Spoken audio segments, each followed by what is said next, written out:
पश्चिम बंगाल में सरकार बदलते ही ताबड़तोड़ कार्रवाइयां शुरू हो गईं। नई सरकार के डायरेक्ट एक्शन से पश्चिम बंगाल की राजनीति और पुलिस महकमे में हड़कंप मचा। भ्रष्ट अधिकारियों पर शिवेंदु सरकार ने शिकंजा कसना शुरू किया। ममता बनर्जी के करीबी और कोलकाता के पूर्व डीसीपी रहे शांतनु सिन्हा को ईडी ने दबोचा। वर्दी की आड़ में शांतनु सिन्हा ने रचे करोड़ों के घोटाले। पश्चिम बंगाल में सरकार बदलने के बाद ही नज़ारे भी बदल गए हैं। कल तक जो रसूखदार पदों पर बैठे थे, आज उन्हीं की गद्दी हिली हुई है। 15 साल से पश्चिम बंगाल में जमी टीएमसी की सरकार जाते ही वर्दी की आड़ में मनमाने ढंग से चल रहे कामों पर लगाम लगनी शुरू हो गई है। साथ ही जमीन हड़पने और सिस्टमैटिक तरीके से वसूली रैकेट चलाने जैसी बातें भी सामने आ रही हैं। इन्हीं गंभीर आरोपों में शांतनु सिन्हा की गिरफ्तारी हुई है।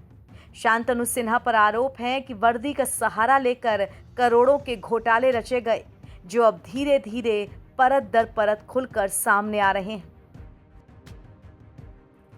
पश्चिम बंगाल में बीजेपी की नई सरकार ने सफाई का काम शुरू कर दिया है। सफाई भ्रष्टाचार की, सफाई भ्रष्ट अफसरों की।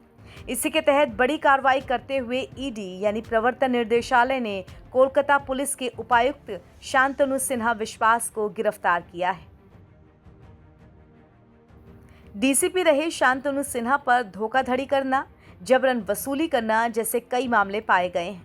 बताया जा रहा है कि कोलकाता पुलिस के डिप्टी कमिश्नर शांतनु की गिरफ्तारी तब हुई जब उन्होंने इन सभी मामलों में पूछताछ के लिए बुलाए जाने पर आनाकानी की। उन्हें पहले कई बार समन भेजे गए। इसके बाद वो जांच एजेंसी के सामने बामुश्किल पेश हुए। गिरफ्तारी के बाद अब अधिकारियों का कहना है कि शांतनु सिन्हा से जो सवाल पूछे गए थे, उन पर लगे तमाम आरोपों के बारे में, घोटालों के बारे में वो उनका सीधा जवाब नहीं दे रहे थे, या यूं कहें कि उनके पास जवाब नहीं थे। इसीलिए वो टाल मटोल कर रहे थे और बात को इधर उधर बहका रहे थे। लेकिन इसके बाद अधिकारियों की तरफ से डायरेक्ट एक्शन ले लिया गया।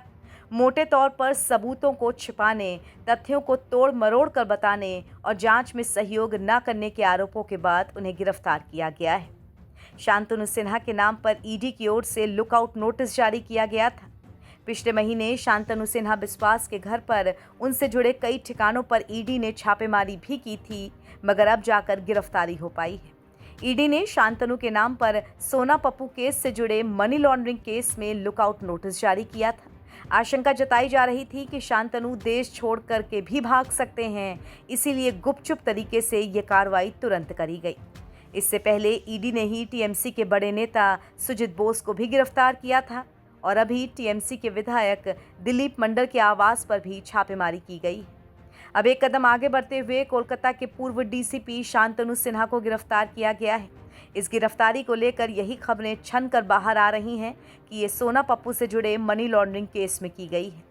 इसके अलावा पूर्व डीसीपी शांतनु सिन्हा पर बालू तस्करी से जुड़े पैसे के लेन देन के भी आरोप लगे हैं।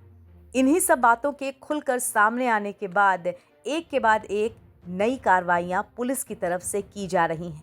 पश्चिम बंगाल में अब तक घोटालों में लिपटी रही टीएमसी सरकार पर इस तरह की ताबड़तोड़ कार्रवाइयां देखकर लग रहा है कि अभी और कई बड़ी मछलियां पकड़ी जाएंगी। कोलकाता के पूर्व डीसीपी शांतनु सिन्हा बिस्वास, जिन्हें गिरफ्तार किया गया है, वो कभी ममता बनर्जी के राइट हैंड माने जाते थे और टीएमसी सरकार से जुड़े तमाम कामों में उनके डायरेक्ट इन्वॉल्वमेंट भी थे। शांतनु लगातार पुलिस के सामने हाजिर होने से बच रहे थे। कई आदेशों के बावजूद वो अधिकारियों के सामने पेश नहीं हुए थे। इसी के चलते ईडी ने जाल बिछाया और एक एक कदम कर आगे बढ़ी। अब बड़े पुलिस अधिकारी की गिरफ्तारी के बाद बंगाल के सिस्टम पे ये एक तरह की करारी चोट हुई है। उस सिस्टम पर जिस पर आरोप लगे थे कि पुलिस और टीएमसी मिलकर सिंडिकेट चला रहे हैं। शांतनु सिंह बिस्वास की गिरफ्तारी इतनी बड़ी है कि बंगाल की ब्यूरोक्रेसी और साथ ही राजनीतिक हलकों दोनों ही जगह खलबली मची हुई है। रिपोर्ट में ये बात भी सामने आई है कि शांतनु को 1-2 बार नहीं बल्कि 5 बार समन भेजा गया था ताकि वो सामने आएं और जांच में सहयोग दें, लेकिन वो किसी न किसी बहाने इस पूछताछ से हर बार बच रहे थे। इसके बाद ही उनके खिलाफ लुकआउट नोटिस जारी किया गया था और अब गिरफ्तारी की गई है।